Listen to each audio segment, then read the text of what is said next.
Hello everyone, welcome to Cube Radio. Tonight we're going to be talking about Champions Cube 6. We're going to be talking to Zak Krekeler, the champion. We're going to go over his decks, his deck building process, the draft preparation, the draft, some good gameplay memories, and all of that. So, hello Zak, how are you doing tonight? Doing good. I guess it's not tonight for you since you are in Japan right now. I am in Brazil, so 12 hours apart. Here it's nice in the morning time, so. We're going to talk about Champions Cube 6 here. You went 2-1 and then 3-0 in the whole event, right? I think it was 2-0. So you did go like the 3-0, I guess. You didn't. Yeah, because we didn't play the last round in day one, so it was every round was good. Nice. So no losses to speak of. That's good to know. Let's just give a brief rundown of what Champions Cube 6 was. So every year, or sometimes half a year, we play Champions Cube, a money cube event where you need to qualify by using cube points. You can gain cube points both in the Team Showdown event, the Cube League event, of course, and other events like Challenge Cubes, and in the future there are some other stuff prepared for it. So you need to play a whole season of Cube League. That's like usually 4, 6, 8 months, depends on kind of the times. Like the pandemic times are pretty different from like the post-pandemic. So Champions Cube already in the 6th iteration. Every iteration is a bit different than the others. Champs 5 and 6 were pretty special because in both of those you draft 2 different cubes. So this time we drafted the Cube of Ultimateness, a cube made by Slight, focusing on some Gen 4, Gen 5 sometimes cards. Pretty cool cube. And then day 2 we drafted Mix and Match, a cube by JL, where you kind of have like slim lines and you have to play like a lot of different evolutions, and they play kind of similar and they play kind of different at the same time. So it was really funny to see 2 mid-powered cubes in kind of this back-to-back playing very differently. So what did you think about the 2 cubes you played in? Yeah, it was definitely interesting how they were kind of both very similar, like they're similar power levels. Mix and Match is obviously a bit different because you have the thin lines, but both of my decks ended up being lightning type too, so or at least like to an extent. So I kind of kept the same thing both times. So it was definitely like very similar, which I think was good if you like mid-power cubes, and it also made prepping for it a little bit easier, I think, in that you don't have to drastically change your mindset from, I'm going from a low power cube to a high power cube. All of a sudden things are very different. Instead they were kind of the same, just you had to deal with the whole thin lines aspect of Mix and Match, which was kind of crazy. I'm kind of a psycho and I would like to see a low power cube and then a high power cube in the other day, but like I don't play champs, so that would be very funny to me specifically, and I think to everyone else involved.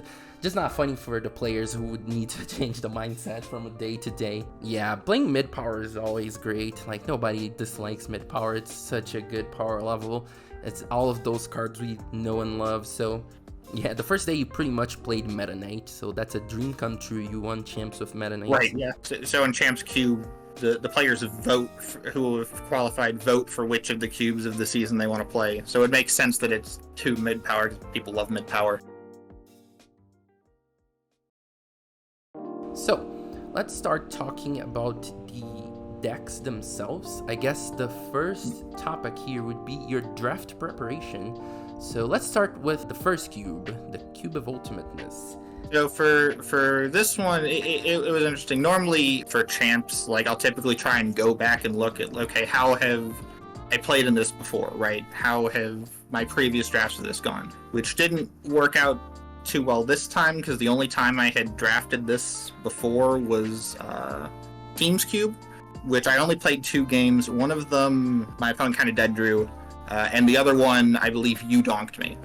So we have a lot of great data to go on there.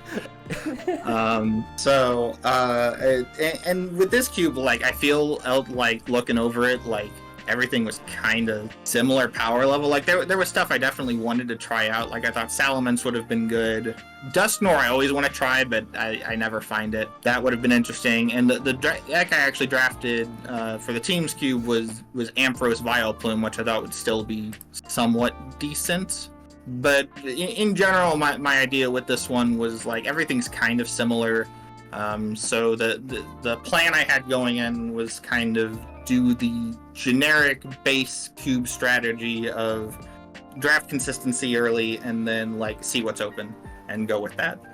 So there wasn't really I have to get into this line sort of thing. It was more I'll see how the draft develops and hopefully just build something that's good and consistent and can get me 2 of 3 wins to get into day 2. So pretty much drafting the hard way, I see. And like, right. It works, so that's why people keep doing it. So if you don't know what drafting the hard way is, you can go to the P3 podcast, YouTube, or Spotify. They have a whole episode about that. It's super interesting, super cool. So yeah, you did do the drafting the hard way thing of keeping open, drafting whatever comes to you, and you got a pretty solid deck. So I guess your draft prep wasn't too specific. You weren't too keen on drafting anything, any lines. So let's talk about the draft, Dan. Do you have any good memories or any hard packs? Anything you remember about this draft itself? So the draft was interesting because initially I did just go, early consistency. I think I actually passed on like a Dusknoir level X right away. So I was dedicated to the, drafting the hard way strategy, as opposed to just forcing something. Then I think I ended up going kind of Ampharos heavy for a lot of it. There was like an early pick in pack 1 where there wasn't much, so I grabbed Ampharos Prime and was like, okay, maybe this will be open. And then toward the end of the pack, it kind of seemed like Lightning was going to be available. Like I got super late pick Beldum, I got super late pick. There were Flaffies going around. A very important card toward the back that ended up wheeling was Sunny Shore City Gym. Which if any of you have watched the VOD of the game, Sunny Shore City Gym was a very important card. So, and then in pack 2, I saw another Ampharos like mid pack that made me think, okay, Ampharos is open, that's going to be my thing. Maybe I'll just go the exact same Ampharos Vileplume strategy I tried in the Team Cube, even though I never actually really got to see how good that strategy was. Like, maybe that'll be the thing.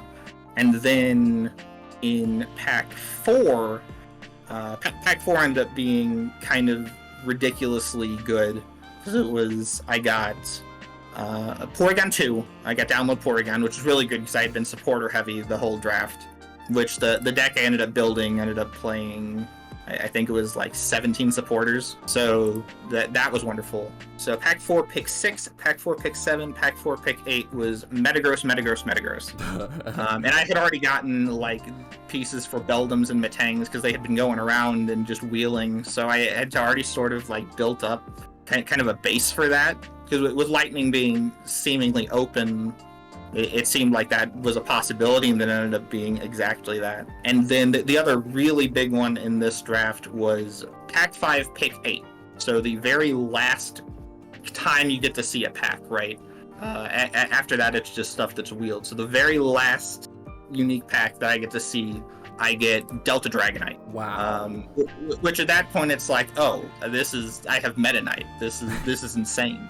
So that's kind of how that developed. Originally, it was just going to be kind of a strong Lightning Ampharos deck, and then as it turns out, no one was going the Meta Knight stuff, and it all just came to me late and let me develop into a very strong Lightning Energy Acceleration deck. So yeah, I was looking at your Draft Explorer, and if someone wants to look at the Draft Explorer, you can find it on the general chat on Qly. You can use the search function for Draft Explorer. You can see Zak's draft from this whole draft. There are some picks I thought were interesting. So you say you got early on Ampharos. You got a Ampharos Prime on pack 1, pick 4. And just remind me, is Ampharos Prime a 2-prizer in this cube or not? I don't remember. Yeah, I don't think it would really make sense to be a a two prizer just because I'm not putting that in the active for the most part. Like, I'm just going to annoy you with it. I ended up not playing it though, so yeah, I guess this is like different card evaluation for me and you, because like I see there's a double rainbow. I'm a sucker for double rainbow and the decks that it provides. And then the very next pick, you picked the Tyranitar Stormfront, the one with Darkness Drive. Super good card. I think it's a two prizer in this cube, pretty sure. And there's a Scramble Energy in there. Yeah, for some reason, like those multi-energy, like I tend not to pick them high. I've noticed that as kind of just I don't know. Typically when I'm drafting, I tend to focus more on like energy acceleration than I do on double rainbow and scramble and whatnot. And for those mid picks, like toward the latter part of like especially the first pack, right? That's when I tend to try and get into some sort of archetype, because at that point you figure, okay, people have passed this card. They're not, jumping on Ampharos or Tyranitar or whatever it might be. But if I take them there, if I pass them there, then the person after me is probably going to be on that archetype. So if I think there's going to be a chance, especially at the end there, then I'll typically take, a stage 2 at that point over something that I think might be good in double rainbow or scramble. If it's something strong like, a very good supporter like a Steven's Advice or a Colorus or a Luxury Ball, then occasionally I won't do that and I'll just, keep passing, keep trying to figure out what's open.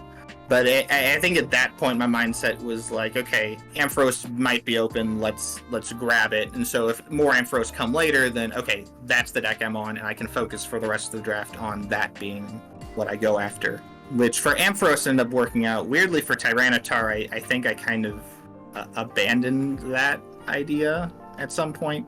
But for Ampharos, it ended up working out because then in pack 2, I got Ampharos pick 4 as well. So at that point, I know, okay, no one on this side is taking it. No one on the other side is taking it either, right? So now I know, okay, Ampharos is my deck. Everything can focus around this, even though it ended up being Meta Knight instead.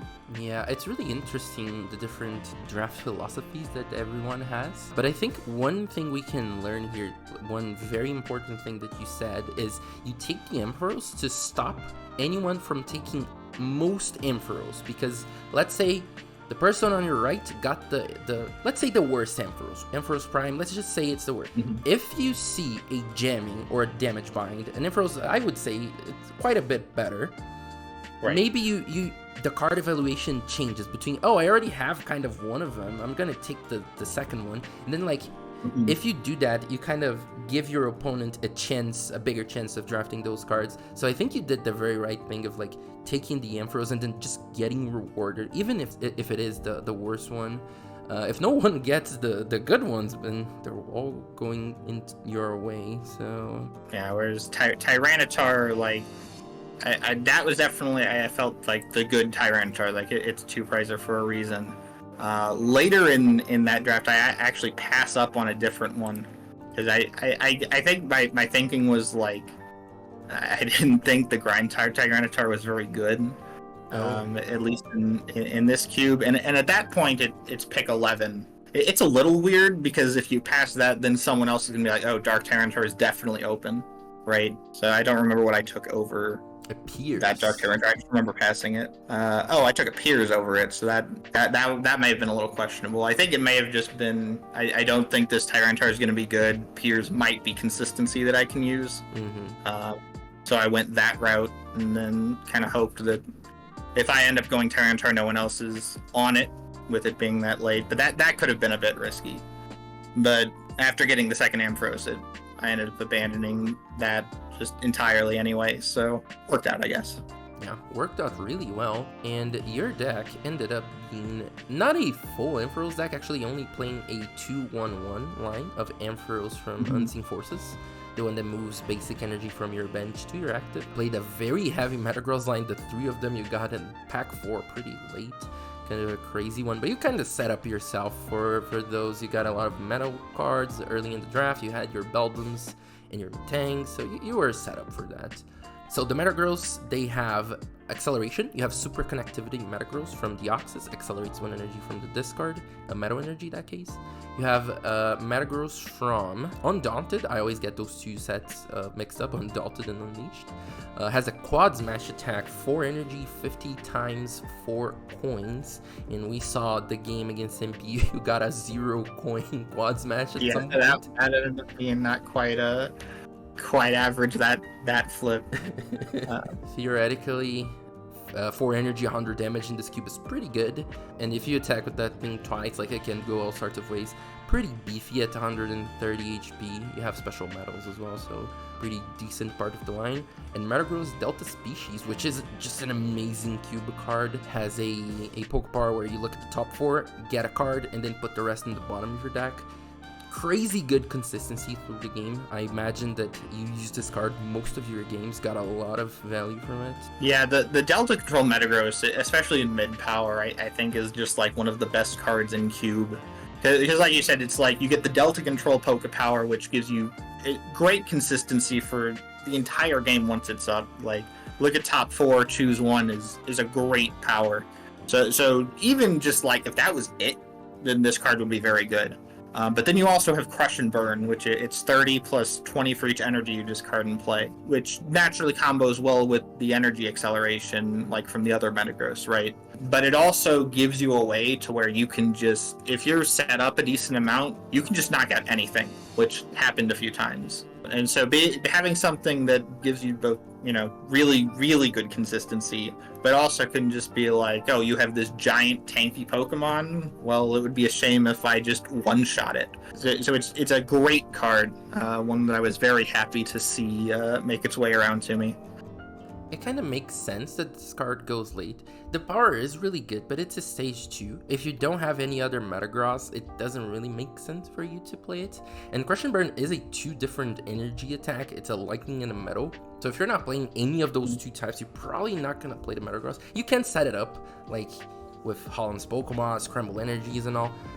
But it kind of makes sense. This cube is a bit more powered up than like a normal mid-power cube is. I say that, and like the Metagross Delta is just one of my favorite cards, and it did the same thing in Champs 5 day 1, where I think Slight went 2-1 with a Metagross Delta Needle Queen deck, a really weird deck that I've never seen in RSPK cube. Kind of the same strategy of make your Metagross set up, and then at some point in the game, usually the last few turns, you just kill anything. You one-shot anything. That card's amazing, works very, very well on this power level. Yeah, it's interesting because, like, typically you want some sort of energy excel with it. Either the Dragonite, so you can make the traditional Dragonite, Delta Charge, attacks, extra lightning, Metagross, Crush and Burn deck, or just the other Metagross. But again, people in the draft weren't taking them, so it kind of makes sense that it was open. Like, I think before the big pack 4 where I got the Metagross, like, I had multiple Buildums and Matangs. So, like, it makes sense given that it was open. But it was still just kind of insane to see, pack 4, pick 8. Oh my gosh, this card is available. Weird to see such a good card going so late. I guess the last topper we didn't talk about in your deck is a Dragonite from E-Card. A card we don't see a lot, actually. Has a Tailwind Pokepower, which kind of a weird way to give your active 0 retreat. It's a Pokepower, not a Pokebody. Has a very bad attack.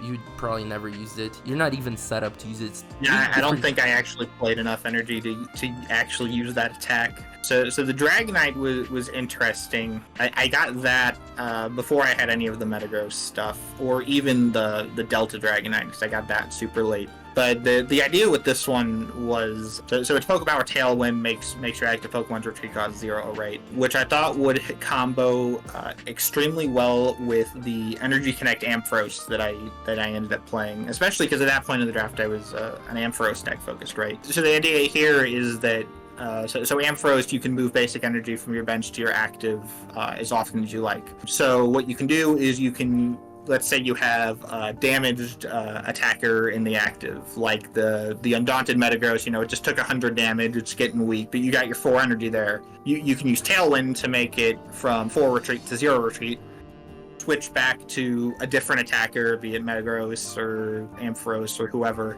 and then use Energy Connect to move all of those energy back to the active. So not only do you conserve all of those energy from getting discarded from a knockout, but you can protect that Pokemon from being knocked out entirely, and just have a different attacker, and then you can just move from one to another really easy.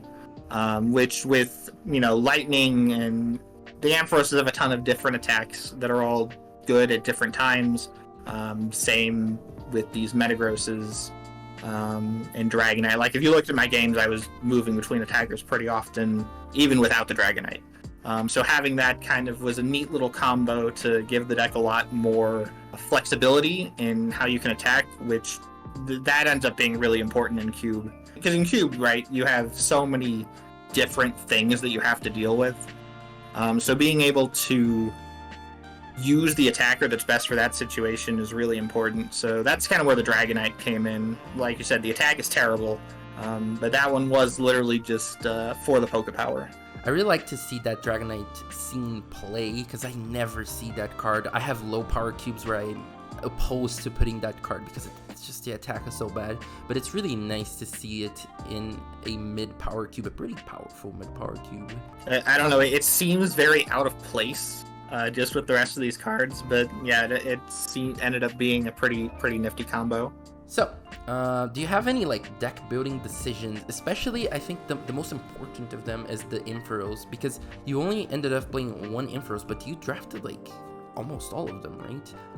Yeah, I think that was the biggest thing, was the decision to say, okay, I'm not going to be an Ampharos deck anymore. I'm going to switch entirely off into this sort of Meta Knight thing. If someone were to look at my past decks, I feel like a standard archetype for me is energy acceleration plus varied attackers, right? And with how Pack 4 and Pick 5 ended up going, I ended up having 2 energy acceleration Pokemon in the Delta Dragonite and the Super Connectivity Metagross. And with that, then that enabled the other 2 Metagross to suddenly be very strong attackers, because you can power up the 400 Quad Smash very fast. You can power up Crush and Burn for that giant attack very fast. So all of a sudden, the Ampharos seemed kind of, lackluster in comparison. So I only ended up playing a 2-1-1 line. I still wanted the Energy Connect Ampharos because I feel that card is very good, especially in conjunction with the Delta Charge Dragonite. Because then all of a sudden it's kind of like, if anyone ever played 04, the same thing with Blaziken and being able to move that to the active, whichever Pokemon that is. Lantern, I think? Something like that. It was Team Aqua's Manectric. Team Aqua's Manectric, that was it. So it's the same sort of thing here, where it's Delta Charge, you can move it immediately to the active, so it kind of makes your energy acceleration even stronger. And then you also have that Energy Connect plus the Tailwind Dragonite combo, which I'm already going to be playing Dragonite because of the Delta Charge, so having that, so it was natural to include the Tailwind, which made it natural to include the Energy Connect. But yeah, the rest of them just seemed like I'm never going to use this Ampharos when I can instead be attacking with one of these Metagross. And I'm not going to want to get this Ampharos in play even. There's not going to be the bench space for it, because I'm going to want that Ampharos spot to be Energy Connect, and the rest of my stuff is probably going to be Metagrosses and Dragonites and the Porygon, so I'm not going to want 2 Ampharos in play. So I ended up just switching off of the Ampharos almost entirely, and instead focusing on this very strong Metagross Energy Acceleration combo. And that's how the deck ended up coming together as far as the Pokemon line.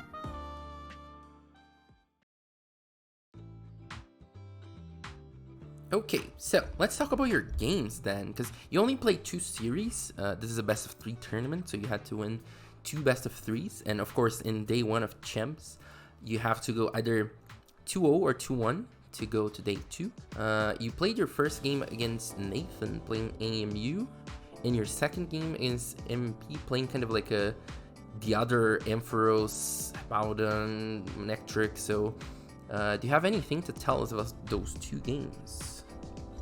Yeah, so Nathan was on AMU Dusknoir.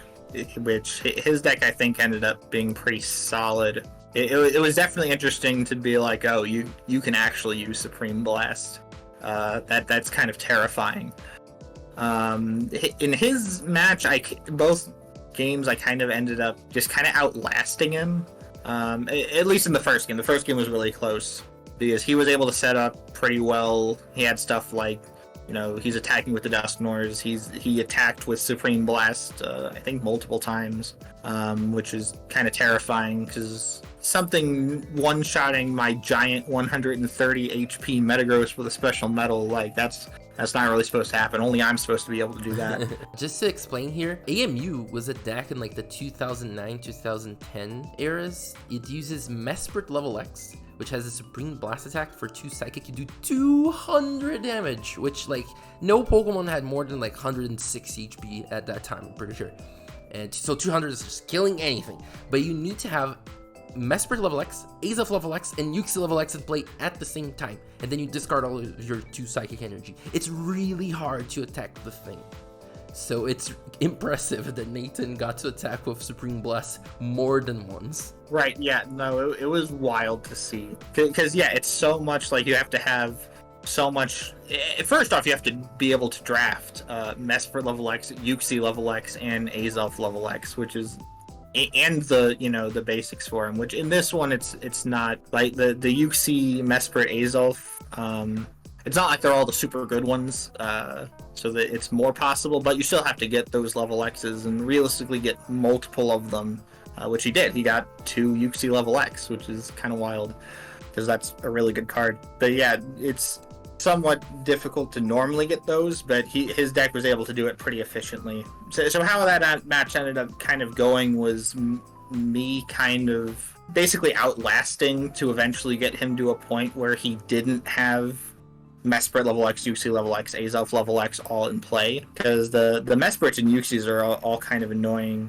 Like they make your basic Pokemon attack for more. They make your Pokemon have no resistance, which kind of hurt because I wanted to take advantage of the Metagross with Psychic Resistance. They also hit kind of hard. The one Mesprit is for 2 colorless. If you have Uxie on your bench, 2 colorless for 70 damage, which is pretty efficient. So it ended up being kind of like this drawn out battle of, okay, can I finally get him out of Uxie? Can I finally get him out of Azelf, which I think was his weaker one? And I eventually managed to get there pretty closely. And then in game 2, I set up really well and he didn't set up quite too well. And Metagross just did Metagross things, so that ended up working out. But it was a close match. And then game 2 was against Mysterious Player. He was the other Ampharos drafter. So I didn't actually get all of the Ampharos. He got 2 of them. His deck was really interesting. That one was actually on stream, thankfully, which I'm glad of, because that match was super good. It was a really interesting one because he had both weakness and resistance against me. His Pokemon resisted metal, which hurt, and then he had Hippowdon, which hit Ampharos for weakness. So that, and his Manectric is just, Manectric's naturally very good. But I had Sunny Shore City Gym, so I was able to get around that pretty well. This game was also kind of wild, because, so like you said at the beginning, I'm now on Japan time, right? So the draft for me started at, I think it was 11 p.m. This game started at like 4 in the morning. Oh my god. So this one was a very complicated game because I'm playing around, jamming Ampharos. I'm playing around Disconnect Manectric and trying to play around Power Wave Manectric. I have to deal with Hippowdon and Weakness, and he's got Curse Stone, he's got Acerola, so there's so many options going around, right? And it's 5 in the morning, and during especially like the second game, I was like, if I have to go to a third round, I might just fall asleep. This is terrible. I need to get this one done, or it's not going to be too good. And then it ended up being super close at the end. It was my goal was to try and get to a point where I could have my Sunny Shore City Gym to get around his resistance, so that I could get off a big attack with Delta Metagross. which that's how it ended up being at the end. I was able to one-shot one of the Amphiroses, but it ended up being a very, I think it was one prize to one prize sort of thing, where he had like one more turn of, you know, being able to keep Curse Stone in play, or being able to heal one more thing, or being able to switch an attacker. It might have gone the other way. I don't know if that video was still available. It was a fun match to rewatch, especially with the commentary, to be like, oh, this is what was happening on his end at this time, and to see me misplay and forget about his resistance on Hippowdon earlier, which was awkward. But that's what happens when you play at 5 a.m. I'm willing to call that game 3 like an all-timer cube game. I was commentating that one with Slight. We just finished one of the rounds, and like we saw MP and Zach, they're both 1-0. Gotta watch the game. So just to keep talking about MP's deck a little more, he has Computer Search, Item Finder. He has a Curse Stone, a card that absolutely wrecks your deck. So for those who don't know, Curse Stone, a stadium. In between turns, every Pokemon with a Poke Power takes 10 damage. He also has a Manectric EX, which has the Disconnect attack, 40 damage. It locks trainers except for supporters, so you can't play another stadium. So if he locks a Curse Stone, your deck basically does not function anymore. And you kinda need Sunny Shore to win that matchup because of weakness and resistance. And we saw like kind of a weird way that weakness and resistance work, because Sunny Shore works for lightning type Pokemon, but Manectric and Ampharos have metal type resistance. That doesn't matter if your Pokemon is dual type, because it's lightning type, so they don't have resistance. It doesn't matter if the resistance is lightning or not. I never seen that. I never thought about that. I was like, oh my god, it's so genius. And I'm pretty sure that's like the best that Sunny Shore has ever been. Like, I need to find the designer of that card and be like, dude, you can't imagine. Like, this is the stuff of dreams for a designer. Like, the card worked 3-4 different ways in that matchup. It was a stadium bump. It was the win con because of resistance. It was the win con because of weakness. That was crazy. It was such a good game. And right, yeah, like comboing it with the Delta Metagross is so so niche almost, like to be able to get around that null resistance. But yeah, like you said, it was just such a critical card in this matchup in particular. Yeah, it's not on YouTube yet, but it's safe in my computer because Twitch like deletes VODs after like 7 days, and I knew match I would need to upload to YouTube one day, so it is like downloaded. I just watched that match before we recorded this, so I was like, god, I need to rewatch that. It was such a funny match. Yeah, that one was very good. Like you said, the Disconnect Curse Stone combo was very strong on his end. That's how he ended up. It was either game 1 or game 2. He destroyed me with that. Just absolutely destroyed me. He got turn 2 Disconnect going, got the Curse Stone in play, and I just couldn't do anything against it. And so in game 3, it was very much like you said, like the stadiums were very important, because I had to try and play around, you know, he has this Curse Stone, and then at some point also it's like he's going to probably only play it down when he's using Disconnect. So I have to be able to knock out that Manectric first, and then have the counter stadium to get rid of this Curse Stone. So that's multiple turns where I'm not going to have the advantage. I won't have the advantage of my stadiums, right? So I'll have to deal with resistance. I'll have to not have my fun Mount Coronet to get back Metal Energy. And it goes deeper than that, right? Because you had Lusamine and he had Item Finder. So there's like this strange, like, who is going to use their recovery for stadium first? And like, recovery for stadium, that barely exists. There are so few cards that do that, and you both have them. Right, we both happen to have them. Yeah, the Item Finder was a really big one too, because that was one where I was almost like trying to outweight. I don't remember if that was game 3 or game 1, but you know, I'm trying to wait out him using Item Finder, so I know, okay, Curse Stone is gone. Or his stadiums are gone. I can play this down safely and just keep it in play. Because otherwise, if it goes the opposite way, then Curse Stone is stuck in play, and all of my stuff is going to take damage, and it's going to be bad. So it was this really big, you know, kind of cat and mouse game with our resources, because we both had just a ton of resources. Like, Mysterious Player's deck was very good. Like, his items, his special energy, his WotC trainers, like, they he had supporters like Acerola for healing, so that was another one. He could maybe get that back because he had Palpad too. So there's so many different options that we both had. Yeah, when you post that to YouTube, anyone listening who has not seen that should give it a look, because it's some of the best of Cube, I think. Like when you have matches like that. So after an all-timer, you got into day 2. So your first deck was amazing. You won your 2 games. Pretty hard matches, as you said. Now we change decks, we change cubes, we go to mix and match. You ended up playing a crazy deck. Like, mix and match is kind of set up that most decks in mix and match are going to end up crazy because of necessity. So for those who don't know, mix and match has very slim lines. I think lines are 2 stage 2s, 3 stage 1s, and 4 basics, and like 2 stage 1s and 3 basics for the stage 1 lines. So you kind of have to like pick different lines and play weird combos that nobody's ever seen. So you played a deck focused around the Magnezone line, but you had like Charizard and like Probopass. It was and Bronzong, so like it was a really cool deck.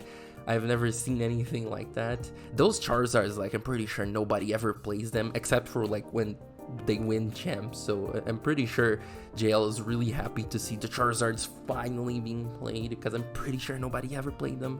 This deck ended up being kind of a wild one. It was still very energy acceleration heavy, so I went with my same typical strategy of energy excel plus Virate attackers, but then because it's this cube, the attackers are crazy. Like you said, it's Charizard and Probopass. No one ever plays those. Well, but they won champs now, so put some respect to their names. Mr. Right. Nose almost gave me a heart attack on stream. So yeah, that's gonna be saved forever in my heart. So I guess we can talk about the preparation. So have you ever played mix and match before? Did you have like a line in mind? Can you even prepare for mix and match? Right, so this was another one where, like I said before, my strategies typically look how I've done it before. Except I've never actually played Mix and Match before. When it was played in Team Cube, I think, that was the month I took off, because I was moving over here. I've never actually played this cube before Champs. So for this one, it was kind of, look at the lines, see if there's anything that really stands out. My goal for this one was to get energy acceleration, because I thought that was kind of light in this cube, and with it being mix and match, I figured there's a good chance I'm going to have a ton of different, little things anyway. So if I have some sort of energy excel to power those up, then that's going to be a huge advantage. So the lines I kind of had in mind to start were Magnezone with super connectivity, Typhlosion, either Typhlosion with Firestarter or Afterburner to accelerate fire energy, Magnezone if I want to accelerate lightning or metal, Bronzong if I want to accelerate metal, and then I think there was like Gardevoir that should double your energy, which would be really neat in a psychic deck. But that I kind of had more in mind. Like, I hadn't played this before, but energy excel seems pretty good. So if I can get some energy acceleration, that's going to be what I target, which I ended up doing that with this deck. I got 2 accelerators in super connectivity Magnezone.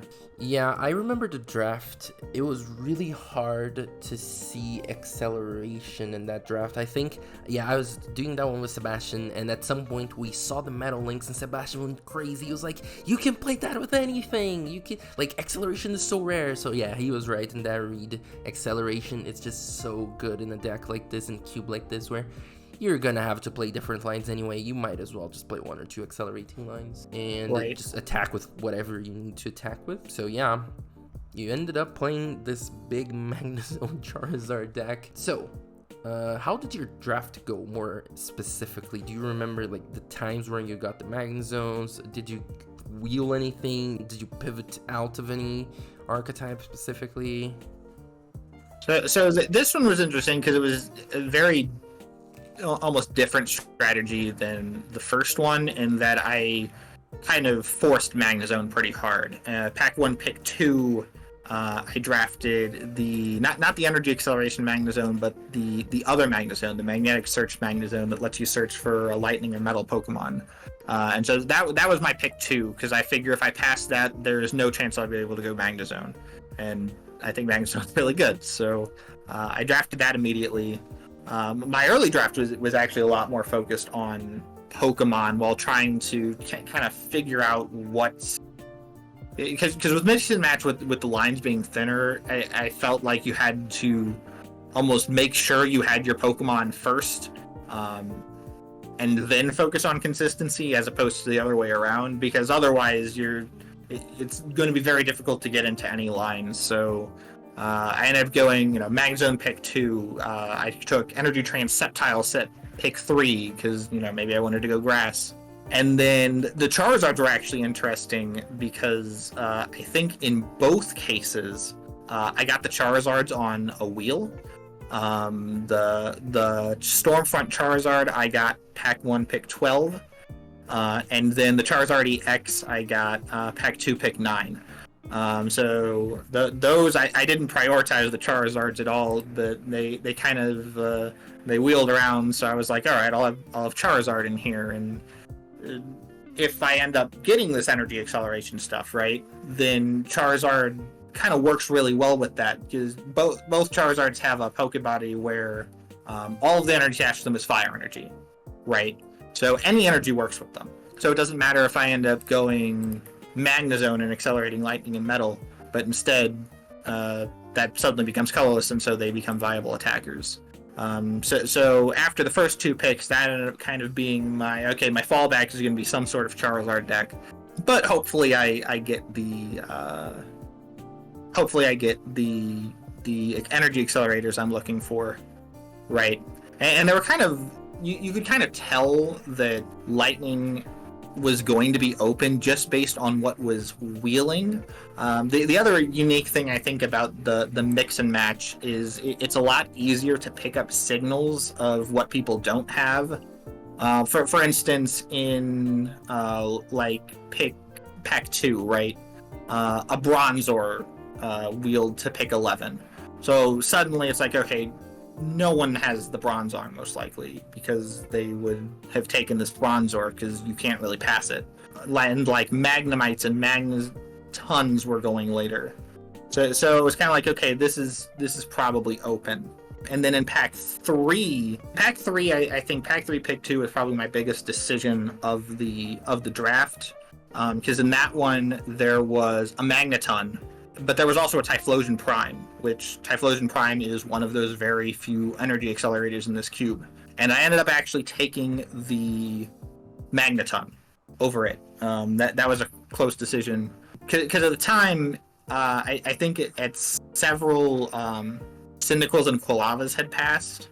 So I think by thinking there probably was not going to be enough Cyndaquils, because at one point in the previous pack there was like a pack with a Quillava and multiple Cyndaquils, and I know there had been a Quillava earlier in the first thing. So if I take this Typhlosion, then odds are I'm not going to be able to get like a 2/2/2 line of it. It's only going to be a 1/1/1. So I end up being like, okay, yes, Typhlosion is really good. Yes, it might be possible to get something going with it, but I don't actually think it's going to. So I'm taking this stage 1, right? Which is wild. You typically don't do that, especially pick 2 in a pack. But I really wanted it to be like, okay, no one else is on Magnezone. No one else can see this being an option. So hopefully when the Magnezones do come around, it ends up kind of happening like in the first pack, where people just don't take that other Magnezone, and I have it as an option. Which ended up happening in pack 4. I got Magnezone Stormfront in pick 4. So it ended up working out to where the Magnezone was open. I think pack 4 also I got the level X, and I got the Bronzong, the energy acceleration Bronzong. So then it was, okay, I actually pulled this off. My aggressive taking of Magneton worked out, and then I had my Magnezone line and my Bronzong line. And I was actually able to wheel the Probopass as well, which was really good. That card was really strong. Especially because in this draft I kind of went much lighter on supporters and much heavier on items and like Pokemon based draw. I had get an energy draw Delcatty, one of the packs. I got Uxie. So I was already, and my supporter quality was just really low.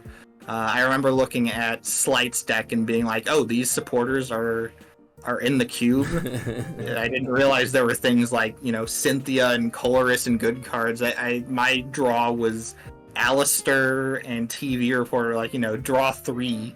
So my supporter quality was already really light, which Probo Pass is a Pokebody where if you don't play a supporter that turn, its attacks do 30 more damage. So all of a sudden it's 2 for 60 or 3 for 80, flip a coin, maybe 110.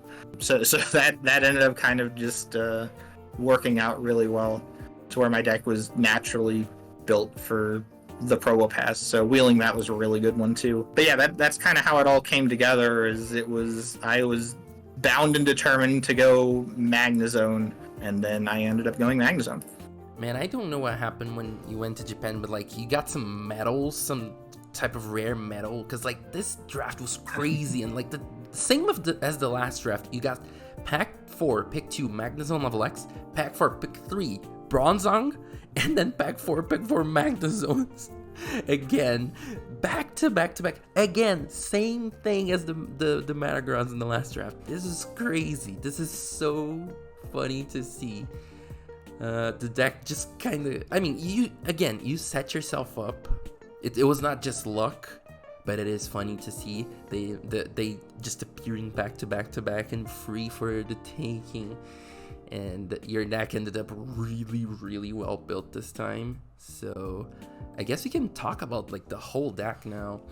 To go around like quickly over each card, each more important card in the deck. So Magnezone has the same power as the Metagross from before, super connectivity. Instead, this one charges metal energy or lightning. The other one was psychic or metal. You also have a Magnezone with magnetic search, searches your deck for metal or lightning Pokemon, and your deck is just full of lightning or of metal Pokemon to search. But also the Magnezone level X, a card we did not talk about too much. It has electric trends. You can move your lightning and metal energy as much as you want in your board, kind of like the Ampharos you played in day 1. But it also has like a nasty attack, and Cyber Shock is 2 energy, 80 damage. You discard a lightning and a metal, and you auto paralyze your opponent's Pokemon. It's really rare to see this auto paralyze effect. It's really annoying to play around this in Cube because you have very limited switching effects or special condition status healing effects. So I'm pretty sure this Magnezone worked a lot for you. And there are also secondary attackers, as you said, the Charizard from Stormfront, which is actually just a reprint from Charizard from base set, but with like some better text for Cube. We use that one.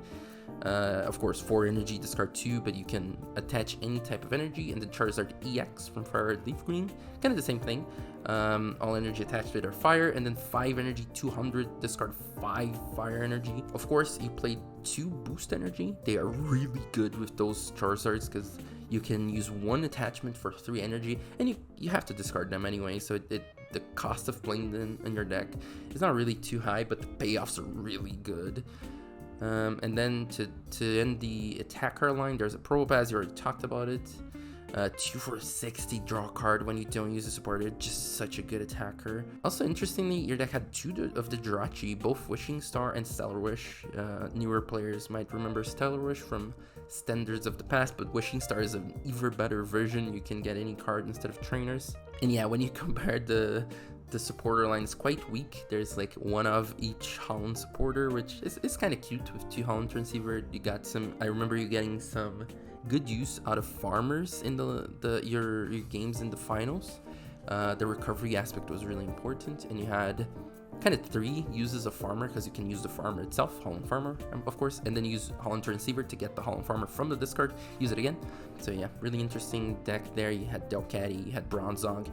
Special Metal Energy is really good in that deck because when it gets discarded, like when you get knocked out or when you discard it from hand, your Bronzong can actually charge up with Metal Link's Special Metal Energy. There's nothing in the card that says like basic energy, so you can just charge up the special metals. So yeah, this deck was really good. You also have a Yuxi. Oh my god, it's so good. It's such, like, the Pokemon are so good. The supporter kind of not, but I think your mentality of drafting Pokemon first, supporter second worked out amazingly in your favor.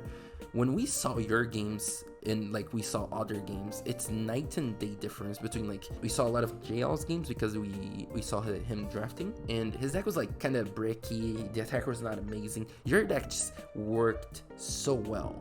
Yeah, this one ended up being like, it was very good. Like it almost felt like you were playing like, you know, with like Shaman EX era stuff, right? Where you're just like, all right, let me. I remember that there were multiple games where I would like play out my hand, drop Yuxi, draw more cards, play out my hand, play Professor Elm, right?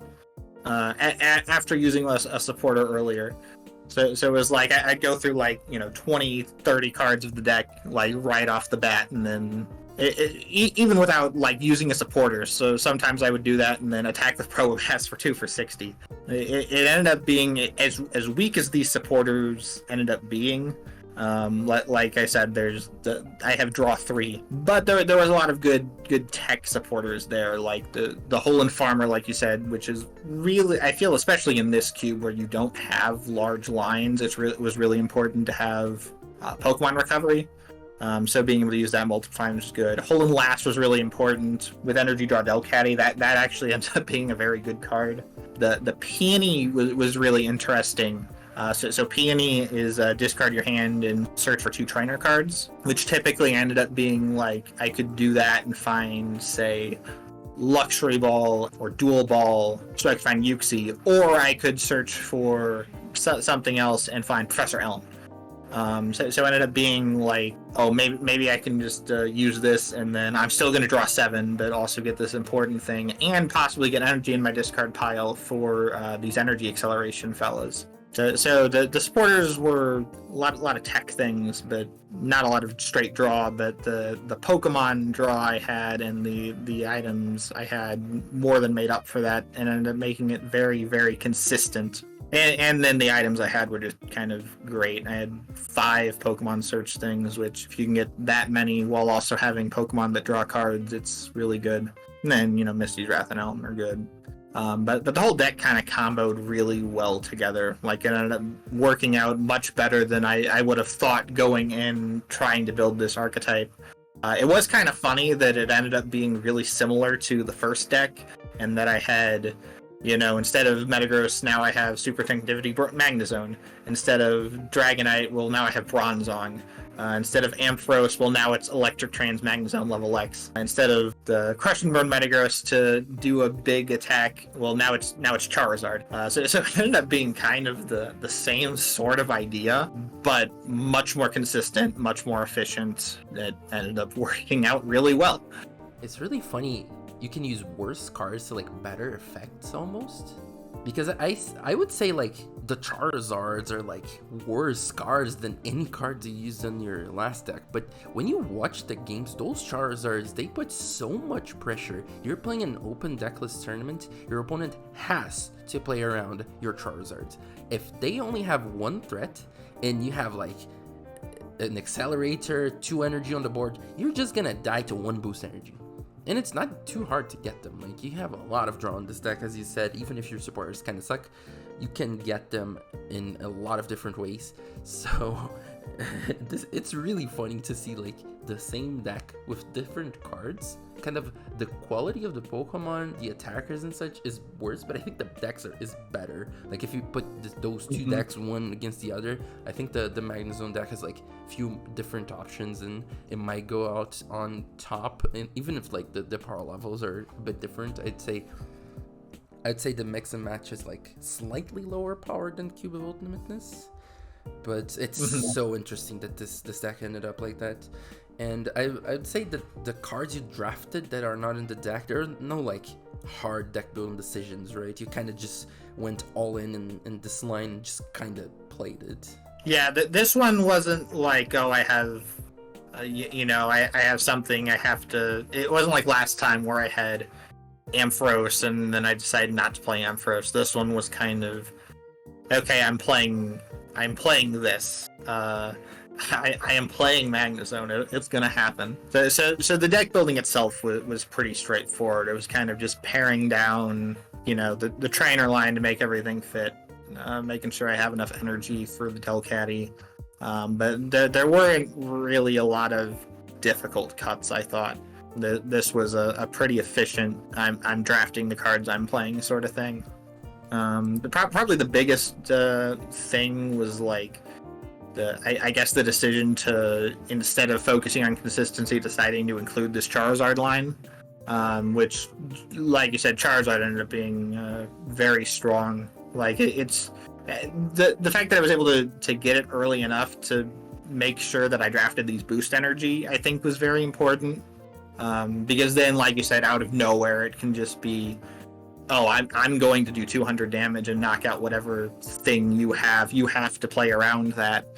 So it might be, instead of them saying, okay, I'm going to go in with this attacker, right, while I'm still trying to set up. Maybe they see, well, I have a Charizard and an energy in play. Next turn, that could be Charizard EX that knocks out my Pokemon. Let me back up a touch. And then that gives me time to set up and make sure that I have my energy accelerators in play, which once this deck was set up, it was very difficult to stop because, again, I'm attaching multiple energy a turn and I can knock out anything with Charizard, and I have all of these options. I can attack efficiently with Probopass. The Magnezones are really strong attackers, so it ended up coming together really well. One awkward thing about this deck that I don't think we've mentioned is the lack of switching, which is a little weird with the Magnezone level X, because it made it to where I pretty much had to evolve from the Super Connectivity Magnezone so I could use its attack to switch out. Its tag is 60.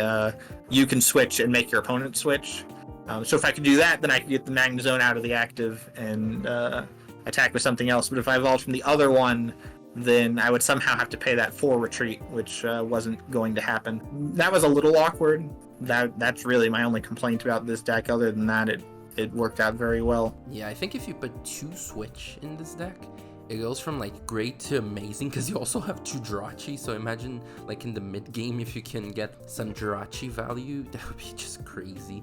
So yeah, I do remember the Magnezone level X being kind of weird, especially in the finals, because I think in one of the games you had to level up the other Magnezone to it, and it just was so awkward to play around that, paying 4 to retreat, or like just leaving it out to die and then recover it somehow.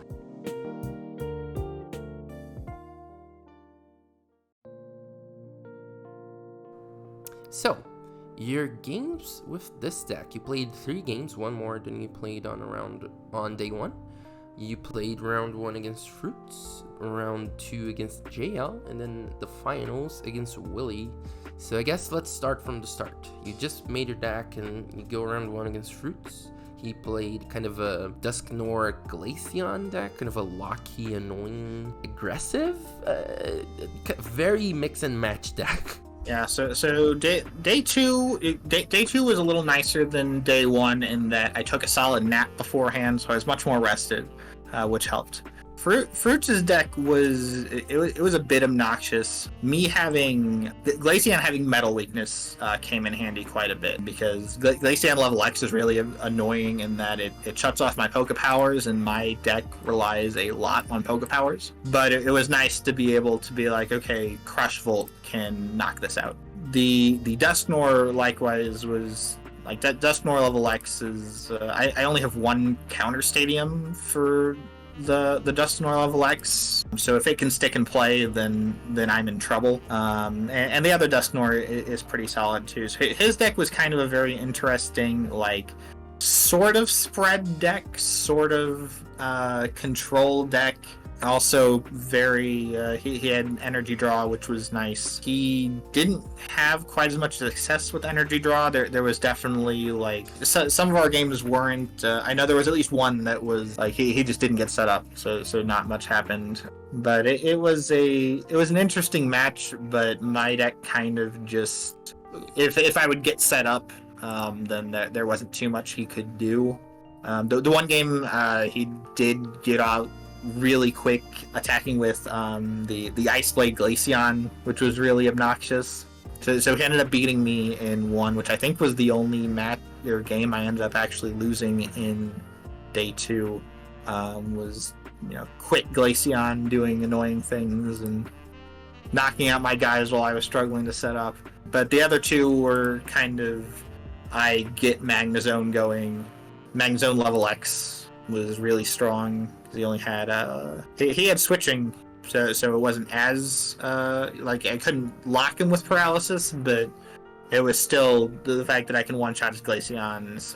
Dusknoir doesn't threaten me too much, especially because Magnezone is resistant to Psychic. So the matchup, I think, was kind of just not a good one for him if I got going, which ended up being the case. He needed a Sunny Shore gem to win the matchup. Right, yeah. So that was that one. Round 2, I played against JL, who was also on Lightning. Him, I ended up winning 2-0, but both matches were really close. This one, I also was like, where is my Sunny Shore City gym for metal Pokemon? I know it doesn't work in this case, but it would have been nice, because Luxray being resistant to metal was really obnoxious. Machamp being able to hit my other Magnezone for weakness wasn't ideal. And the other really good thing he had against me was the Rivalry Luxray, which that Luxray has a Pokebody where if I have any level X in play, then each of Luxray's attacks do 50 more damage. So I had to be extremely cautious with Magnezone level X, because if I leveled up, then all of a sudden that Luxray could do 2 for 90 and energy acceleration, which is really good, or it could do 3 for 150 and knock out anything I had. So I had to be really careful about not putting the Magnezone level X in play unless I thought it was either he wouldn't be able to get out the Luxray, right? Or I thought I needed the Magnezone level X, otherwise I'm going to struggle against, his other Luxray or his Machamp. Like I need it to do something. So that was pretty tough. He also had Disconnect Zebstrika, which again, my deck is very heavily item focused as opposed to supporter focused. So in the instances where he was able to disconnect early, that slowed me down a lot. So his deck as a whole was really solid. But kind of like in the other game, it ended up being, once both of us are set up, I have the advantage. Especially with like the Charizards were really important to be able to get one-shots on those Luxrays. It was really important to there were a lot of 2-shots in this match. I did a lot of hit and running with Magnezone, where I would just do 60 and run back to like a Jirachi or a Uxie or something, so that they would knock that out and not me. Speed Shot, spreading 30 damage, ended up being really nice for setting up those Luxrays to get one shot by the non-EX Charizard, because the non-EX Charizard's weak to water, not lightning. Like the Charizard EX. So that was really good. So it ended up being a very close match. He almost got me with Hex Maniac in the second game. He had a really good turn of that where he like knocked out my attacker and Hex Maniac'd me, and I just had to like buy a turn somehow. But he ended up missing some critical piece the next turn, which ended up helping a lot. But that one was a close match. Having to play around that Luxray, the Luxray was very good. We watched JL draft that deck, and it was like one of the things he said, like most of the decks in this cube are going to end up without accelerators. So you gotta do what you can here. Luxray's, well, they accelerate with Plasma, but he puts himself in danger. But he played kind of a low to the ground deck. 2 energy attackers, 1 energy attackers. If you can set up multiple of them, you can get into great shape. He also has a beat to help that. Scramble Energy also really good, and really interesting to see the Hex Maniac doing some work. But yeah, you got the win, and then you went to the finals, and we do have the whole finals streamed and hopefully up on YouTube one day, I promise. So Willie's deck is pretty different than any other deck you played in the whole tournament. It's like a weird SP deck with a lot of techs. It's like a weird Hydreigon line, has 5 different types of basic energy, so tell us how that game went. Yeah, Willie's deck was wild. His, like you said, it was all sorts of different things. Like, his was really, embracing the mix and match of, you have Gardevoir and Grumpig, which makes sense, but then you also have Hydreigon, and then you have Electivire FB. And then he had just a lot of tricks for, like, moving around energy with Delta Switch on Delta Mewtwo. He had Expert Belt, which was obnoxious. He had, like, a lot of different things he could do, so it was kind of tricky to be like, okay, how do I want to approach this? Because he had a lot of... He had some hard-hitting stage ones, then he also had that big Hydreigon. My deck, I think, in particular, was very well equipped to deal with Hydreigon. Because the Hydreigon, it's this giant Pokemon, 150 HP. It has Consume, which is 3 for 40, and heal that much damage. But he also has Expert Belt, so that suddenly becomes 60 heal 60. So most things like that's just going to stop them in their tracks. Like, you won't be able to deal with that. And that would have been true for my deck, except that I have Charizard, which does a lot of damage and can one-shot that Hydreigon. So that ended up being, I think, almost key to winning that match, was having the potential to one-shot the Hydreigon, one-shot the Electivire if I needed, because Electivire also was resistant to metal. But it was close. It was definitely close. I think having the Probopass was really good, even if Mr. Nose never actually succeeded with Magnetic Reversal. Being able to bounce between attackers ended up being pretty important, just because there was a lot where, especially in that game 2, right? He would, like, Powerful Spark for a ton, and I'd be like, all right, let's go to something else. Or, like, Grumpig would hit hard. Like, his deck hit pretty tough. But again, I think it was, my deck had a little more going as far as consistency. And again, once it was set up, then, being able to threaten that Charizard, being able to threaten Cybershock ended up being very strong in this matchup. I don't think he had a ton of switching. It was like an Olympia and Escape Rope. Yeah. So there was definitely, I remember trying to make sure the Olympia wasn't an option on the turn where I had used Cybershock. Either in the case that he would have needed to play a different supporter, so I didn't really care if he used Olympia at that point, or make it to where if he's getting out of it, it's via Escape Rope, so he's not hurting the Magnezone.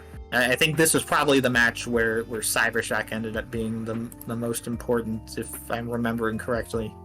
I'll have to go back and watch the match, because I don't remember this one quite as well as the one against Mysterious Player in Day 1. But it was overall a solid match. I think it was a great example of why my deck was good this game, and again, it ended up working out pretty well. Yeah, this match was like the epitome of the jank versus the big synergy deck. Your deck was a well-oiled machine, and Willie's deck, it was good, but it's kind of like all of it, too many things. It was good, of course, went to the finals, kind of battled it out against a crazy good deck, your deck, and kind of made you work for it, so it was really good to see Willie playing this, deck I just love to see. Electivire FB just powering up every type of attacker. It has one Metal Energy and one Fire Energy just for Mewtwo, because the deck doesn't kind of need any. I mean, it's playing on so many energy, doesn't matter, just play one of each to give yourself the option. If you're gonna hit something for weakness, that's pretty good. So yeah, and then after that you won champ, so a 2-0 into a 3-0, only lost very few games on 2 very different cubes. You played pretty much the same deck, which is really funny to see. The same deck kind of working with different axes. One is very Pokemon focused, very trainer focused. The other one is just kind of an all-star cast of Meta Knight and Furos. So yeah, just crazy good decks, and you won Champ 6. Your first Champs win. Of course, you already won a few Cube Leagues here and there, but Champs is just a whole other thing. Winning Champs, what time it was when it was over? Monday, I guess, for you. So it was over, I think it was like 7 a.m. It was either 7 or 8 a.m. I know it was getting late. Like I said, I had taken a nap before, but like right at that like end, I was starting to feel it. Like I hopped in the the after party, like, oh, I'll hang out for a bit, and then after 5 minutes, I was like, oh no, I'm dying here. Let me go take a nap real quick. Yeah, thankfully it all worked out. I'm sure you had a kind of a rough week trying to adapt your sleep schedule after that, but you won. Yeah, Champs. it was fun trying to get back to things. I think that Monday may have been a holiday here, which helped too. Oh, perfect. Like it ended up working out really well. But yeah, no, it was great to finally get a Champs win.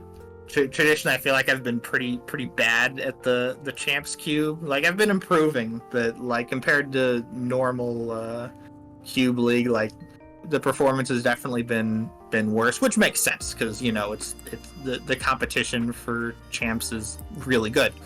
Not that it's not for normal Cube League, but especially that day 2 when you've got the best of the best in there, it makes sense that it's a little tougher. But I'm glad to finally get that Champs Cube win, and I'm glad the weekend was able to go so well. Apparently the trick is to just draft Lightning and Metal Energy Acceleration. Just do that no matter what.